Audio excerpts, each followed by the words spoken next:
Hello, and welcome back to Bedtime Stories with Vice Vice Baby, where we will continue the journey of Uncle Wiggily. Chapter 6: Uncle Wiggily and the Caterpillar. Uncle Wiggily? Oh, Uncle Wiggily! Called Alice from Wonderland, as she stood one day just outside the hollow stump bungalow where the rabbit gentleman had just finished his breakfast of carrot oatmeal with parsnip sauce sprinkled over the top. "Do you want to come for another walk with me?" asked Alice, as she ran up the bungalow front steps. "Are you going to have the griffin take you to the mock turtle again?" the bunny gentleman wanted to know. "If you are, I'll bring my talcum powder gun along this time to keep away the mosquitoes." "No, I don't have to see the griffin today," replied Wonderland Alice with a laugh. "But the Duchess had sent me to find the blue caterpillar." "The Duchess had sent you to find the blue caterpillar?" questioned Uncle Wiggily, wondering if he had heard rightly. "But who is the Duchess?" "Oh, she's some relation to the Queen of Hearts," Alice answered. "She's in the book with me, the Duchess is. In the book picture, she always has a lot of trimming on her big hat, and she doesn't care whether or not she holds the baby upside down." "Oh, yes, now I remember," Uncle Wiggily said, laughing as he thought of the baby. "And now about the blue caterpillar?"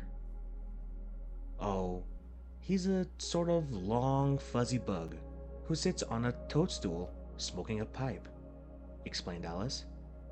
"The Duchess wants him to come and smoke some hams for her." "Smoke hams!" cried the bunny rabbit. "Why, the very idonical idea! I've heard of men smoking tobacco, but hams—" "Oh, you don't smoke hams in a pipe," said Alice with a laugh. "They take a ham before it's cooked and hang it up in the cloud of smoke, or blow smoke on it, or do something to it with smoke, so it will dry and keep longer." "What do they want to keep it for?" asked Uncle Wiggily. "I thought ham was to eat, with eggs." "Oh dear," laughed Alice. "I wish you wouldn't ask me so many questions. You're like the Dormouse, or the Cheshire Cheese Cat, or the Hatter. They were always asking the curiousest questions, like, who threw the stone at the cherry tree? Or, how did the soft egg get inside the hard shell without cracking it? All things like that. I can't answer them." "Very well," said Uncle Wiggily, smiling at Alice. "I will not ask you any more questions. Come on, we'll go find the blue caterpillar." So, off they started. The bunny rabbit gentleman and Wonderland Alice, who had a day's vacation from the book with her name on it. Now and then, she could slip out of the book covers and go off to have a real adventure with Uncle Wiggily. The bunny uncle and the little girl with the pretty flaxen hair had not gone very far over the fields and through the woods before all of a sudden, as they were walking under some trees, something long and twisty and rubbery, like a big fire hose, reached out and grabbed them. "Oh my!" cried Alice, trying to get loose, which she could not do. "A big snake has us!" "No," said Uncle Wiggily, looking around the best he could, for he, too, was held fast, as was Alice. "This isn't a snake." "What is it?" asked Alice. "It's a bad circus elephant," said the bunny, "and he has caught us in his trunk. Oh dear, please let us go," he begged to the big animal. "No," sadly answered the circus elephant, for it was indeed he. "I cannot let you go, for if I do, they will all sit on my back and bite me." "Who will?" asked Uncle Wiggily, curious like. "The mosquitoes," was the answer. "You see, they have tried in so many ways to catch you, and haven't done it, Uncle Wiggily, that they finally came to me. about 1,000,000,000,000 of them swarmed around me, and they said they'd bite me until I have the shivers if I did not help them catch you. So I had to promise that I would, though I did not want to, for I like you, Uncle Wiggily.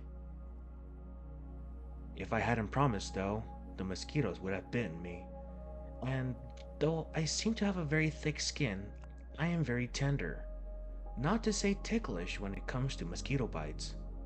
So I hid here to catch you, and I'll have to hold you until the mosquitoes come to get you. I'm very, very sorry. And the elephant wound his rubbery nose of a trunk still more tightly around Uncle Wiggily and Alice. "Oh dear," said Alice. "What shall we do?" "I don't know, I'm sure," answered the bunny. "This is quite too bad. If only the blue caterpillar—" "Hush!" exclaimed a fuzzy voice down in the grass near the elephant's left foot. "Don't say a word. I'll help you." And along came crawling a big blue caterpillar with a folded toadstool umbrella and a long stemmed pipe on his back. "That elephant is very ticklish," said the blue caterpillar. "Watch me make him squirm, and when he squirms, he'll have to uncurl his trunk to scratch himself. And when he does that, we'll get away," whispered Uncle Wiggily. "Exactly," said the blue caterpillar. So he crawled up the elephant's leg and tickled the big animal on its ear. "Oh dear," cried the elephant. "How itchy I am." And he uncurled his trunk to scratch himself, and then Uncle Wiggily and Alice could run away safely. And the mosquitoes didn't get them after all. Then Alice told the blue caterpillar about the Duchess wanting the ham smoked, and the crawling creature said he'd attempt to do it, and puffed smoke on them from his pipe. So everything came out all right, I'm glad to say. And if the starch doesn't all come out of the collar, so it has to lie down instead of standing up straight at the moving picture show, I'll tell you next about Uncle Wiggily and the Hatter. Thank you for tuning into this episode of Bedtime Stories with Vice Vice Baby. I hope you all have a good night and sweet dreams.